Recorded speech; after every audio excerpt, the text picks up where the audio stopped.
लहान मुलांच्या शिक्षणाच्या ठिकाणी घाण, दारूच्या बाटल्या आणि असामाजिक कृत्य ही आहे आपल्या शहरातील वास्तव परिस्थिती. महानगरपालिकेच्या अंगणवाडी केंद्रांची अवस्था पाहून संताप येतोय. प्रशासन झोपलंय का की मुद्दाम दुर्लक्ष केलं जातंय? सिंधी कॅम्प परिसरातील अंगणवाडी केंद्र, जिथे लहान मुलांचं भविष्य घडायला हवं, तिथे आज घाणीचं साम्राज्य पसरलेलं दिसतं. महानगरपालिकेच्या नागरी प्राथमिक आरोग्य केंद्र आणि बाल विकास प्रकल्पाअंतर्गत चालविल्या जाणाऱ्या या केंद्राची अवस्था अत्यंत दयनीय झाली आहे. गेल्या अनेक वर्षांपासून येथे स्वच्छतेचा पूर्णपणे अभाव आहे. परिसरात मोठ्या प्रमाणात कचरा, दारूच्या बाटल्या आणि घाण साचलेली आढळली आहे. नगरसेवक किशोर जाधव यांच्या पाहणी दौऱ्यात हा प्रकार उघडकीस आला. काही नागरिक भिंतीवरून कचरा टाकत असल्यामुळे परिस्थिती आणखी बिकट झाली आहे. या सगळ्याचा सर्वात मोठा फटका बसतोय तो अंगणवाडीतील लहान मुलांना. दुर्गंधी, अस्वच्छता आणि असुरक्षित वातावरणात त्यांना दिवस काढावे लागत आहेत. धक्कादायक बाब म्हणजे रात्रीच्या वेळी येथे असामाजिक घटकांकडून दारू पिणे आणि नशेचे प्रकार होत असल्याच्या तक्रारी समोर आल्या आहेत. त्यामुळे केवळ स्वच्छतेचाच नाही तर सुरक्षिततेचाही गंभीर प्रश्न निर्माण झाला आहे. प्रशासनाच्या या दीर्घकाळ चाललेल्या दुर्लक्षामुळे नागरिकांमध्ये तीव्र नाराजी आहे. दरम्यान अंगणवाडी सेविका बुहार्डे यांनीही या समस्यांबाबत आपली खंत व्यक्त केली आहे. छाया बुराडे. अच्छा, आपण काय करता इथं मी अंगणवाडी सेविका आहे. आणि इथे हे सिंधी लोक मागच्या साईडनं पूर्ण कचरा टाकतात. म्हणजे मुलांना इतकं वास येते इथं बसताना, म्हणून आम्ही खिडक्या सतत बंद ठेवतो. त्याच्यामुळं गरम खूप होते. मुलांना मग हे दूषित वातावरणामुळे आजार होऊ शकतो.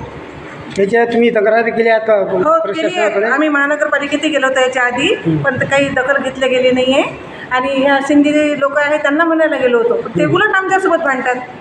बरं, ते नगरसेवक आहेत त्यांच्या आपण कधी कानावर गोष्ट टाकली किंवा त्यांच्याकडे पहिले नगरसेवक होते की नाही ते कोणती बानो, त्यांना इशरत बानो, त्यांना सांगितलं होतं.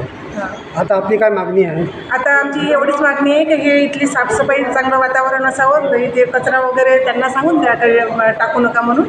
आणि स्वच्छ वातावरण पाहिजे आणि इथे कूलरची व्यवस्था पाहिजे, कारण का खूपच गरम होते, इथं बसू शकत नाही.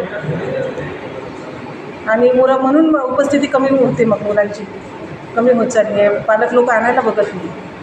सध्या आपल्या इथं किती विद्यार्थी आहेत? इथे तर तसे समजा 0 तर ते 6पर्यंत 76 आहे आणि पटावर 12 आहे. इथून आजूबाजूला पूर्ण शाळा असल्यामुळे इथं उपस्थिती कमी राहते. पूर्ण इंग्लिश मीडियममध्येच टाकायला बघतात. नगरसेवक किशोर जाधव यांनी संबंधित अधिकाऱ्यांना तात्काळ स्वच्छता, सुरक्षा आणि दुरुस्तीची कामे करण्याचे आदेश दिले आहेत. लवकरच सुधारणा होण्याचे आश्वासन दिले आहे. मात्र प्रश्न अजूनही कायम आहेत. इतक्या वर्षांपासून प्रशासन कुठे होतं? लहान मुलांच्या आरोग्याशी खेळ का केला जातोय? अंगणवाडी म्हणजे मुलांच्या उज्ज्वल भविष्याची पायाभरणी. पण जर तिथेच अस्वच्छता आणि असुरक्षितता असेल तर ही अत्यंत गंभीर बाब आहे. नगरसेवक म्हणजे मी आता इथं जेव्हा पाहणी केली, सगळ्यात मोठी गोष्ट मी इथं आल्यावर इथचं वातावरणच एवढी मोठं प्रीमियर आहे. एक तर इथं विद्यार्थी बघितले तर 12, कुठं 10, एवढी मोठी मराठी शाळा आहे, ज्याच्या पाठीमागं प्रशासन एवढा खर्च करून राहिला महानगरपालिका. तर इथं जी कंडिशन आहे आता सध्या ती तर अदयनीय आहे.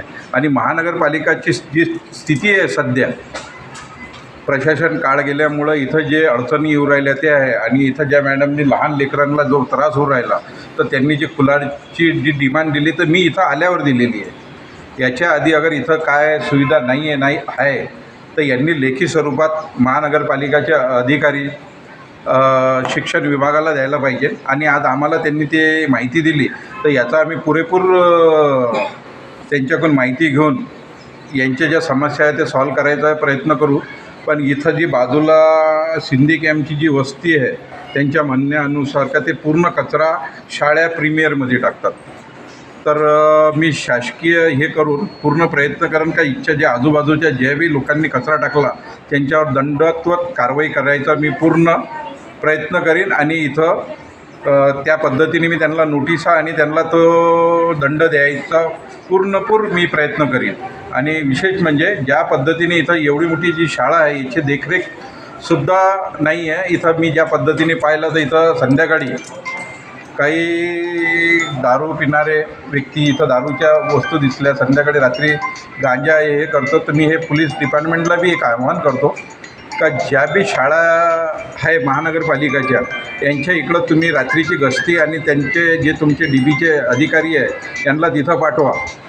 काहून का इथं दुर्घटना बी घडू शकते. काही ठिकाणी शाळाचे दरवाजे उघडे आहे तर त्या रूमचाही चुकीचा उपयोग होऊ शकतो. तर मी आता याला दुरुस्ती करायचा पूर्ण प्रयत्न करतो आणि मी 100% ते करेन.